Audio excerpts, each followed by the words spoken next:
Moi j'ai vu ce film à plusieurs reprises, bien sûr, enfin bien sûr, en tout cas c'est comme ça. Je l'ai vu 2 fois à Beaubourg sur grand écran. Je l'ai vu chez moi, parce que Nourit tenait absolument à ce que je ne dise pas de bêtises. Donc je me souviens vraiment de ce qu'il y avait dedans. Et puis je l'ai revu là aujourd'hui, et je dois avouer que c'est vraiment que aujourd'hui que j'ai écouté ce que disaient les scientifiques. J'ai bien fait d'ailleurs, parce qu'ils disent quand même des choses intéressantes. Mais jusque-là, ce qui m'avait vraiment frappé, je veux vous le dire, c'est qu'à chaque fois, ce film-là m'émeut. J'en ai presque... je peux dire, quoi. Je suis vraiment ému, parce que, d'abord, ce film, il commence par parler de la mort de cette femme, la mère de Nourit, qui se demande si sa mère est morte. Et puis ça finit, oui, c'est donc sa grand-mère, et ça finit par le fait que Nourit nous dit que, au moment où elle finit le film, où elle commence l'autre, je ne sais plus, sa propre mère décède. Donc on est sur la question de la mort. Alors je voudrais profiter, puisque vous n'êtes pas sans savoir que nous sommes le 13 décembre aujourd'hui, c'est-à-dire exactement 1 mois après les événements du Bataclan, où il y a eu aussi effectivement des morts. Il y a aussi aujourd'hui les élections du Front National. Et si je vous dis ça, oui, c'est comme ça que ça nous est dit et présenté. Je vous dis ça parce que je trouve que justement ce film, il est vraiment bienvenu, précisément dans des moments comme ça, parce que ce que nous dit à chaque fois Nourit dans tous ses films, c'est que elle prône l'ouverture, le dialogue, les allers-retours vers l'autre, enfin je vais y revenir, hein, fut-il l'ennemi déclaré aux yeux de certains, alors que quand il y a des attentats, des assassinats comme ça, on est quand même dans un mouvement où l'autre n'existe pas. Hein, on est vraiment dans les discours d'intégrisme, d'orthodoxie religieuse. C'est vraiment, il n'y a pas d'autre. L'autre doit mourir. Et je pense que ça fait plaisir et ça fait du bien d'entendre un peu des choses sur le passage. C'est pas tu es avec moi ou tu es contre moi. J'ai compris, Nourit, en écoutant le rabbin Waknin, je crois que c'est dans le Talmudique qui a dit ça un jour, enfin un jour, une des émissions qui a été faite sur toi, que tu faisais un mouvement midrashique. Moi je ne suis pas... Ça peut être les deux, hein. Ah, ça peut être... Bon, tu t'es trop froid, ça va. C'est-à-dire que midrashique, ça veut dire qu'il y a un commentaire, et on n'arrête jamais le commentaire, on commente le commentaire, et c'est toujours sans fin. Et c'est ce qui explique, en fait, j'ai compris que c'est ce qui expliquait que Nourit m'avait invité, parce que je vais vous dire après pourquoi, parce que j'étais très surpris de voir qu'elle m'avait invité pour parler aujourd'hui, mais j'ai cherché des raisons, et je vais vous les donner. C'est la raison, en tout cas, pour laquelle je comprends là, en voyant des têtes amies, mes amis de toujours, les amis psy que j'ai rencontrés au fur et à mesure. Donc en fait, voilà, l'idée de Nourit, c'est de dire, on invite un type ou une femme, en général il vaut mieux qu'il soit connu, ce qui n'est pas trop le cas, mais enfin bon, il y a quand même un peu de monde, des gens qui viennent, et puis voilà, ça ramène plein de monde qui voit ce film et qui le font connaître, en parlent, et le commentent, et le commentent, et le commentent, et le commentent. Je pense que ça, c'est effectivement une bonne chose. Alors, pour les raisons pour lesquelles Nourit m'a demandé à moi de venir parler de ce film-là, j'ai trouvé 3 raisons. La première, c'est que j'ai travaillé avec elle sur ce film, parce que Nourit, je pense que ça se voit, c'est quelqu'un de très exigeant. Le nombre de mots, de noms à la fin. Absolument. Et elle est très exigeante, et en même temps, elle a cette qualité quand même, qui est qu'elle comprend ce qu'elle peut sortir de la personne qui est en face d'elle. Parce que quand elle m'a dit « tu peux pas venir travailler sur mon film », là encore je me suis vraiment demandé ce que je pouvais bien faire sur un film de Nourit, mais elle avait compris ce que je pouvais faire pour elle, ce qui était quand même extraordinaire. Hein, à un moment où il y a des gens qui savent pas quoi demander, il y en a même qui se demandent même s'ils ont le droit de demander quelque chose, toi, tu sais exactement quoi demander aux gens qui sont en face, et en plus ça marche. Y compris les chercheurs. Voilà, absolument. La deuxième raison, je pense que c'est un choix malicieux, Parce que contrairement à la plupart des interlocuteurs, de ceux qu'on a vus dans ce film et des gens qui viennent par les récits, je ne suis ni polyglotte, ni multilingue. Je suis comme une d'espèce en voie de disparition, peut-être. Et en même temps, justement avec... Du tout, hein. Bon, d'accord. Bon, je parle bien le français, enfin, j'essaye. Je l'écris pas mal aussi. Alors, par contre, ce que j'ai peut-être de spécifique, c'est que j'entends assez bien l'inconscient. Peut-être que d'ailleurs j'arrive à le traduire. Et c'est peut-être là-dessus que tu m'as interpellé. Parce que je ne suis pas très doué pour les langues. Alors je me suis dit, voilà, Nourit, ce qu'elle fait, c'est que je suis un spécialiste en creux, si je puis dire, de la langue et des questions que ça l'amène autour. La troisième raison, c'est que comme Nourit, j'ai eu, moi, quand j'étais jeune, je viens d'une famille où on ne passait jamais les frontières, donc on parlait français, bien sûr. On avait, même si on était à 2 pas de l'Espagne, on ne passait pas en Espagne, voilà, c'était comme ça. Donc la langue française, c'était vraiment la langue. Enfin, vous savez, de ces familles très très françaises, d'où je suis issu. Mais dès que j'étais jeune, évidemment, j'ai passé les frontières. Et je suis tombé, j'ai été très ami avec des Suédois.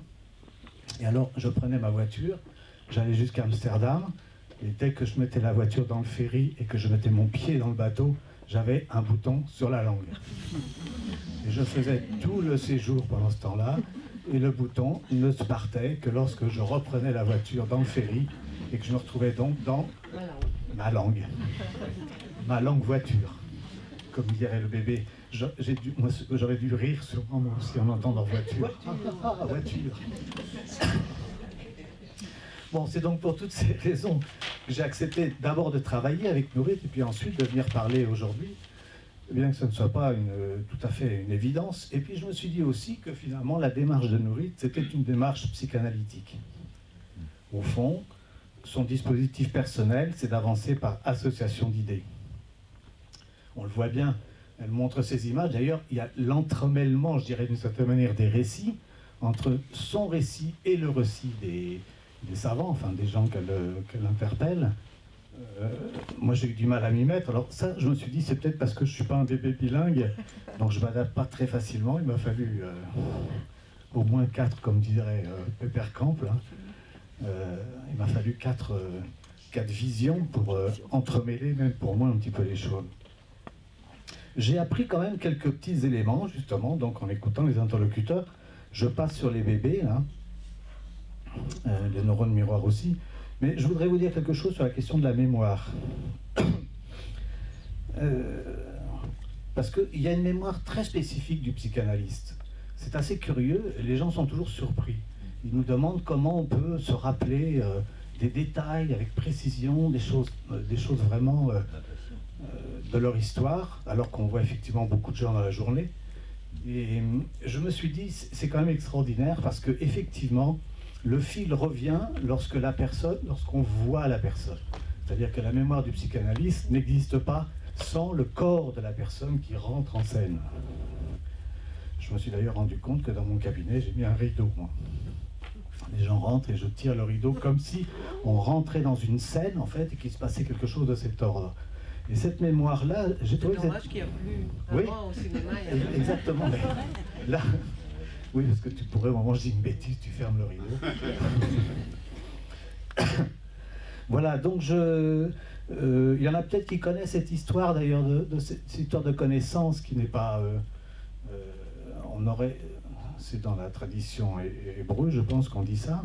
L'enfant, il a toutes les connaissances du monde en lui, et quand il arrive, quand il naît, l'ange lui met le doigt ici, là, c'est pour ça qu'on a cette marque d'ailleurs, et qui fait que l'enfant perd toute la connaissance qu'il a, parce que ça lui permet de la redécouvrir. Donc c'est pas ça?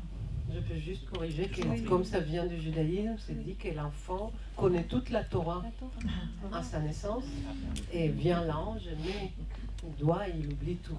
Donc c'est ça l'histoire. D'accord. Mais il connaît toute la Torah. Hein. Ah oui, il connaît pas tout. Il connaît que la Torah. Mais dans la Torah, il y a tout. Non seulement je suis pas bilingue, mais je connais pas la Torah. C'est vraiment pas le bon. Tu connais quelque chose. Oui, bien sûr, ma fille, oui. J'ai écouté un entretien que Carole Desbarras avait donné à Marc-Alain Waknin en parlant de ton film. Je n'ai pas écouté. Hein. Oui, alors je vais te dire, elle faisait remarquer que lorsqu'elle voyait une image, elle pensait à l'incarnation. Et elle donnait comme exemple, quand je vois un camion, je pense à Duras. Là, elle m'écite. Hein. Peut-être. Alors, Nourit, qui est une cinéaste de la parole... Mais en fait, juste pour dire, c'est Godard qui l'a dit, et qu'en fait, elle cite une chose que j'ai dit moi. D'accord. Donc moi, je cite Carole Desbarras qui te cite, qui cite Godard. C'est comme ça que fonctionnent les Midrash et les Talmudins. Voilà. Après, ça... Et en plus, ça se voit sur une page. Ah oui, ok. C'est ce que vous pouvez voir, j'essaie un peu de faire ça dans mon site avec les intervenants, et en milieu l'affiche, après les intervenants autour, qui fait un peu comme une page du Talmud. Sur mon site, hein. Tu seras une partie de... Une petite partie de Midrash. Oui, d'accord. Talmud. Ok. Donc Nourit, c'est une cinéaste de la parole, vous en êtes rendu compte, elle s'intéresse à la représentation. Et moi, je trouve qu'elle se demande, en fait, depuis toujours, comment on peut filmer la parole. Ce qui est quand même un challenge incroyable, comment filmer la parole. C'est vrai que ça n'a rien du tout d'évident. Mais précisément, si son dispositif est très cru, très nu, c'est qu'il met en scène un homme, une femme, qui dit ce qu'il ou elle sait, le point de la découverte, et ça en passe par les corps. Parce que précisément, c'est ça qui prend toute la place. Le cinéma, ça serait donc la mémoire... Y compris dans ce film. Hein. Y compris dans ce film, bien sûr. Où les challenges étaient encore plus grands, oui, parce absolument. que ce n'étaient pas les poètes. Hein. Absolument. Le cinéma serait donc la mémoire des corps, une fonction d'enregistrement des corps. Alors comme, c'est elle aussi qui disait ça, Desbarras, elle disait, comme on fait connaissance avec le corps de sa mère par l'intermédiaire de celui d'une actrice qui joue un rôle de l'époque. J'avais jamais pensé ça. Effectivement, on voit un film d'époque et ça nous fait penser le corps, enfin, dit-elle de la mère parce qu'on dit ça. Elle a dû s'adresser à des psys, donc c'est qu'on parle de la mère. Enfin bon, c'est... Alors cette mémoire particulière, bien sûr, ne se met en route qu'à l'arrivée du corps de l'autre, en sa présence. Bon. Alors je voudrais dire une troisième chose, je ne sais plus si c'est 2 ou 3 d'ailleurs où j'en suis, mais j'ai été quand même impressionné, si je puis dire, en ta présence, la spécialiste de la pellicule, de la notion de plasticité du cerveau. Et je voudrais juste vous raconter quelque chose que j'ai écrit dans mon dernier bouquin. Il s'agit d'un de mes patients qui a eu une tumeur au cerveau. Et parce que je pensais que cette question-là, ce que nous disent tous les savants là, c'est que quand même, ça titille l'imaginaire. Donc ce type a une tumeur au cerveau. Aujourd'hui, les progrès de la science font que, notamment à Montpellier, professeur Dufaux opère les gens. Donc pour ouvrir la boîte crânienne, évidemment, il faut endormir les gens, mais ensuite on les réveille et on leur met une sorte de casque, un peu comme pour les enfants, là, pour voir un peu comment ils réagissent. Et il y a tout un tas de gens, psychologues, linguistes, etc., pour essayer de comprendre, pour voir un peu jusqu'où il peut enlever la tumeur sans toucher les zones qui sont des zones importantes. Et ce type-là, il se trouve qu'il a dans sa possession 4 langues.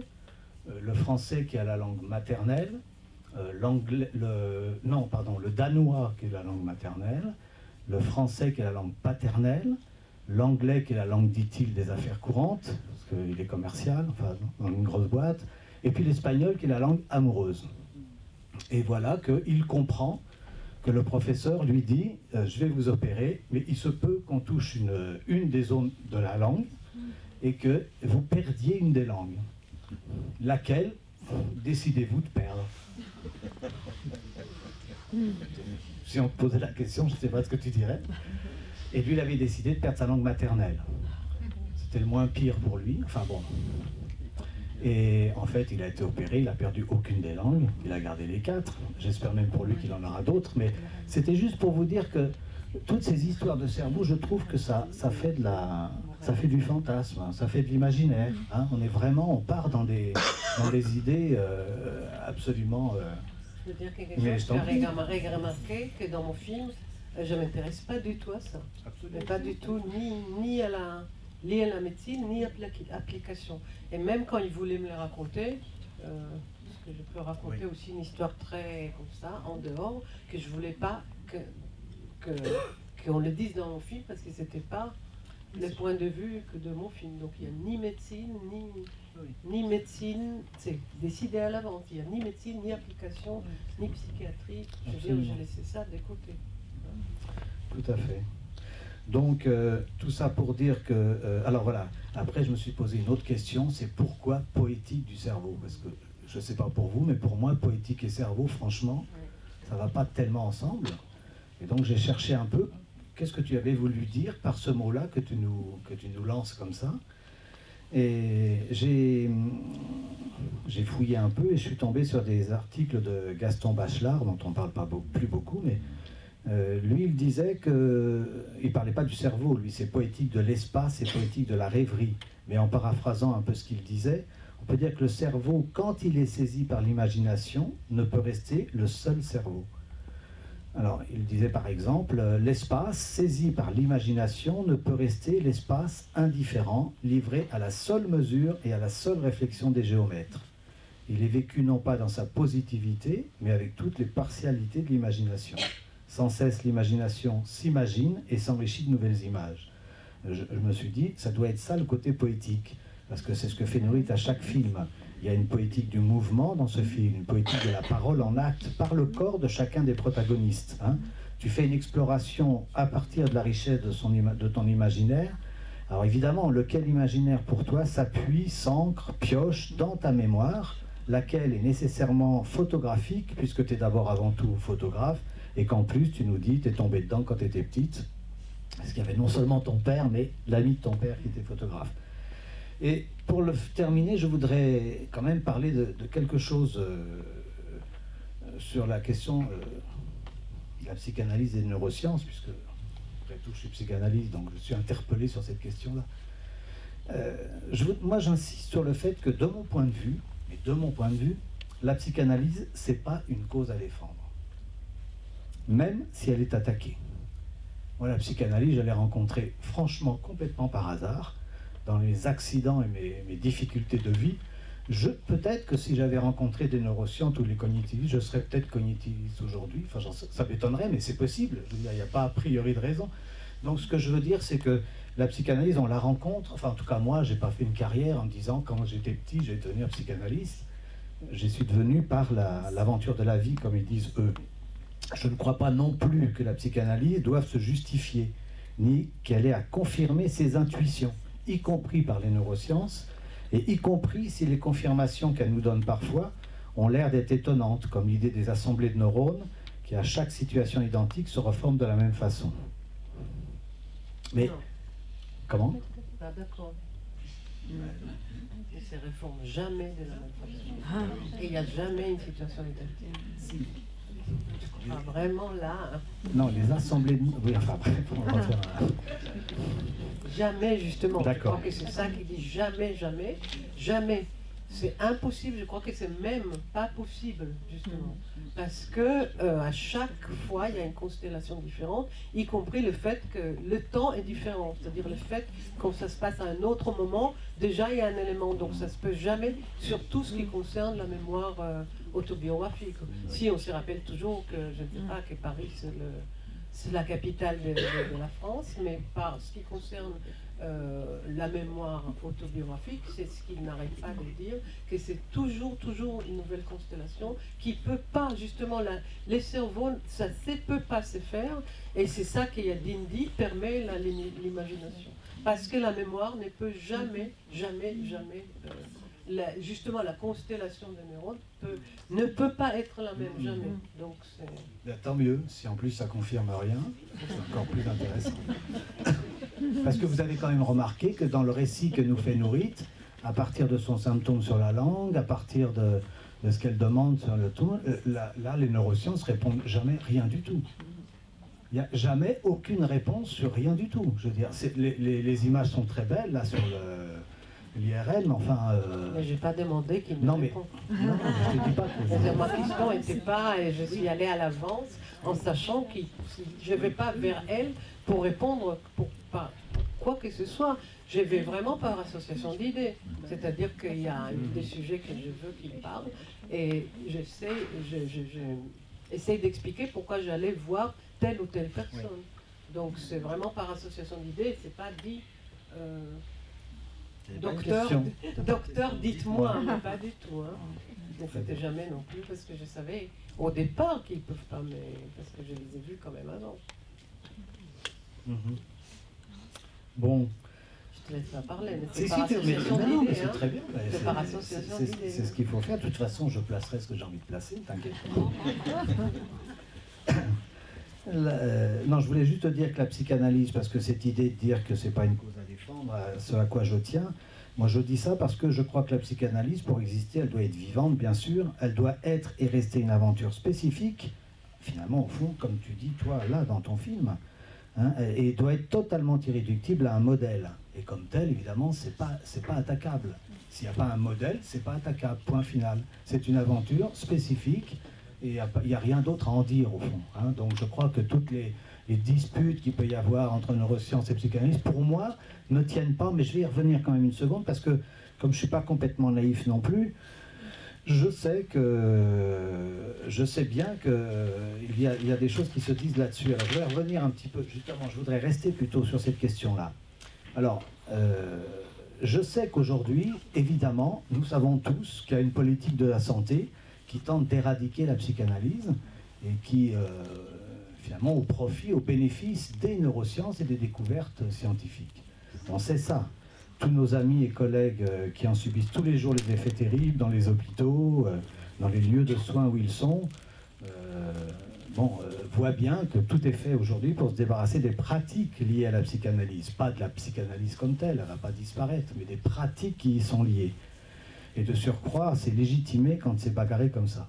Je sais bien aussi que certains politiques, certains psychanalystes même, et certains neuroscientifiques se servent de ces querelles, souvent sanglantes, parfois meurtrières, pour pousser encore plus loin une logique purement sécuritaire, on revient à ce que j'ai dit tout à l'heure au début, pour rassurer, je dirais, le bon peuple qui sinon aurait peur s'il n'avait pas de réponse aux questions et interrogations qui se posent ou qui se posent à lui. C'est indéniable. Aujourd'hui, on vous dit, on va trouver, on n'a pas trouvé, mais on va trouver le gène de la schizophrénie. Bon, dont acte, on attend. C'est comme le Messie, on peut attendre longtemps, mais enfin, eux, finalement, ils sont sur cette question-là. Qu'ils s'en servent pour tenter d'éliminer l'imprévu, le hasard, l'aléatoire, qu'il faut savoir saisir, comme tu le fais, Nourit, à chacun de tes films. Saisir l'humain avec ses erreurs, sa haine, ses incertitudes, c'est une évidence. Mais dans ce cas, je pense que leur discours est réduit à un pur discours idéologique, quasi religieux, pas très loin de ce que je disais au début de mon intervention, c'est-à-dire d'un discours pervers où l'autre ne sert que pour la jouissance qu'on en tire. Là où Nourit, elle ouvre les fenêtres et elle ouvre les portes, ce qui est quand même une différence fondamentale. C'est évidemment pas un film qui défend tel ou tel point de vue, enfin tu le redis quand tu dis que tu n'as rien demandé à personne, tu es juste... Je sens quand même que la psychanalyse est derrière. Non mais bien sûr, pour toi, c'est ce que j'ai dit tout à l'heure, toi tu fais un travail psychanalytique à travers les images, et ce que tu fais comme... Enfin, travail psychanalytique, inspiré. Tu t'es inspiré, voilà. Tu es très inspiré. Non, pas que je suis inspiré. Bah si, c'est ce que tu nous dis. Tu nous parles d'expiration à un moment donné du souffle, donc là on est bien quand même là-dedans. Respirer. Et c'est ça en hébreu, la neshama et la nefesh. Hein. Et donc le dernier point sur lequel je voudrais insister, mais je vais m'arrêter là, c'est que je pense que c'est d'une œuvre dont il s'agit. Le travail de Nourit. Donc si on ne le voit pas comme une œuvre, je crois qu'on peut lui trouver tous les défauts du monde, ou discuter. Et dans la mesure où c'est une œuvre, on fait des ponts, enfin il y a peut-être des gens qui n'ont vu aucun de ses autres films, mais on fait des ponts avec les autres films. Quand par exemple elle nous dit faussement interrogative, est-ce que c'est cette fenêtre, c'est son petit appartement Pas faussement, parce que j'en sais rien, je crois que c'est vraiment une fabrication après coup. Hein. Bah, bien sûr, mais quand même. Non, mais bien entendu. Que j'en sais rien, vraiment. Oui, bien sûr, mais quand même, dans chacun de tes films, on trouve des fenêtres. C'est quand même un des points, une des marques de ton cinéma. Es-tu sûr? C'est parce qu'il y avait une fenêtre Je crois que tout le monde avait des fenêtres. Mais peut-être que s'il n'y avait pas eu de fenêtre du tout chez toi, tu ferais la même chose. Tu en trouverais, tu en ouvrirais d'autres. C'est pas la question, c'est juste que ça fait partie, ce que je veux dire, c'est que ça fait partie de ton environnement à toi et la manière dont toi tu travailles les ouvertures. Voilà, c'est ça. J'étais plus content de la chaise, hein, dont je me rappelais, des tissus. Oui. Mais c'était intéressant ça, parce qu'en même temps tu dis... C'était vraiment presque... Oui, parce que la petite fille disait vraiment, ce truc-là, ça pue, quoi. Hein, t'es vraiment dégoût, tu parles de dégoût. Non, je me rappelle, je vous assure que... La langue picote, hein. Là, en parlant de ça. Voilà, donc je vais arrêter là en disant à Nourit que vraiment je trouve que Ces films, ils ont un mérite incroyable, je trouve, c'est d'intéresser à la langue et au lieu, ce qui est quand même pas du tout évident, tant de gens divers. Alors tu nous dis souvent, tu le dis même tout le temps, tu es entre deux, moi je dirais entre deux, trois lieux, entre deux, trois, quatre cultures, entre deux, trois langues, et tu nous forces, nous, tranquillement, à nous promener dans cet entre-deux, dans lequel, je pense, chaque être humain, d'où qu'il vienne, se débat, ne serait-ce que parce que nous sommes tous issus de deux lignées, toujours singulières, parfois disputées, et que l'on sait tous que c'est pas toujours une mince affaire. Voilà. En tant que sujet de langue grecque, le mot poétique, ça vient d'un verbe qui veut dire je fabrique. Je crée, je fabrique, je fais et je refais. Et donc ça a perdu ce sens-là, parce que quand on entend poétique du cerveau, ou même il y a le très beau livre de Nicole Belmont, La poétique du conte, on entend que c'est poétique, nous. Mais ce qui est à la base de la langue, c'est de faire, de refaire, de défaire, de faire, de refaire. Et c'est ça qui fait qu'à un moment donné, c'est transporté ailleurs. Voilà. Et quand Aristote écrit sa poétique, c'est cette définition-là qu'il donne, de la fabrication. C'est vraiment craft. Et c'est ça qu'on retrouve dans ton film, justement. Ça, c'est comme vous en avez parlé. Voilà. Oui, merci Anna pour cette précision. Et je suis allée regarder évidemment ce qui était poétique, et j'ai trouvé que c'était... Quand j'ai trouvé ça, j'ai dit ça va très bien. Hein. Voilà. Mais bon, je crois qu'on peut avoir des niveaux, les 4 niveaux juifs de mots. Je crois qu'on peut trouver les 4 niveaux de poétique. Mais bon, voilà, mais c'est vraiment le faire. Et pour moi-même, la parole performative. Hein, donc. Tout à fait. Oui. Ouais. Et que je reviens que c'est dans l'entre-deux pour moi. Hein. De toute façon, toujours entre, c'est ni les uns ni les autres qui a raison, c'est les entre, c'est quelque part entre, et c'est ça le film. Hein. Et il y a quelque chose pour moi qui transcende, c'est ni l'un ni l'autre, c'est quelque chose, peut-être dans l'inconnu, ça m'a été soufflé par un philosophe, mais c'est lui qui a écrit, peut-être quelque chose qui transcende, qui est dans c'est l'inconnu qui transcende, mais qui est en même temps moteur, hein, c'est inconnu. Les leurs et les miens et la recherche entre, hein, c'est toujours l'entre-deux pour moi. C'est très réussi parce que tu ne reprends pas la guerre justement entre la psychanalyse, le comportementalisme, la neurologie. Non, il n'y a pas de guerre en fait. C'est plutôt les différents niveaux du cerveau. C'est ça. Et je trouve que tu fais très bien passer l'entre. Merci. Hein. Mais Spinoza, j'étais un peu inspirée, qui a dit que c'est la même chose de points de vue différents. Oui. Et c'est pour ça, c'était le départ de mon film. Allons voir qu'est-ce qu'ils me racontent. Eux aussi. C'était pas eux, c'est eux aussi. Une fois que j'ai vu beaucoup de poètes avant, allons voir ce qu'ils racontent. Bon, peut-être j'apprends quelque chose, peut-être pas, mais c'était cette aventure-là. Et les points de départ étaient vraiment les films d'avant. Hein.